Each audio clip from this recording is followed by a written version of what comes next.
ارشاد فرمائیے کہ اللہ تعالیٰ کیا فرما رہا ہے سورہ ملک کی پہلی آیت میں.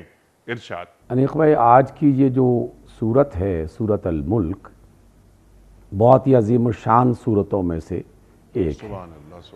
سب سے پہلے تو میں خود سورت الملک کے بارے میں جی آقا رحمت علیہ السلام کے 2-3 فرامین صلی اللہ علیہ جو صحیح ترین احادیث میں ہمیں ملتے ہیں، جس پر سب کا اتفاق ہے، جی ہاں اور اتنی شاندار اور اتنی حوصلہ افزا وہ بات ہے کہ کاش کہ آج ہی اگر کسی نے یہ بات سنی ہو تو آج ہی سے اس پر عمل شروع کر دے اور ہمیں بھی وہ اس بات کی توفیق دے.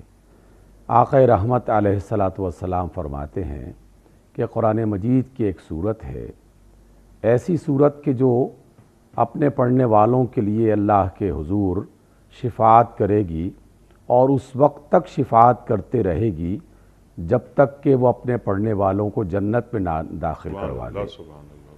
یعنی ایسی خوبصورت اور مددگار صورت کہ جس میں اس کا پڑھنے والا رسول اللہ صلی اللہ علیہ وسلم کی طرف سے ایک طرح کی گارنٹی وصول کر رہا ہے کہ جس نے بھی اس کو صدق دل سے اور سچی نیت سے اس صورت کو پڑھا تو قیامت کے روز یہ اس کی نجات کا بہت بڑا ذریعہ بنے گی، سبحان اللہ. اور اللہ کے حضور پڑھنے والے کے لیے شفاعت کرتی رہے گی حتیٰ کہ اسے جنت کا حقدار بنا دے اور اس میں داخل کروا دے.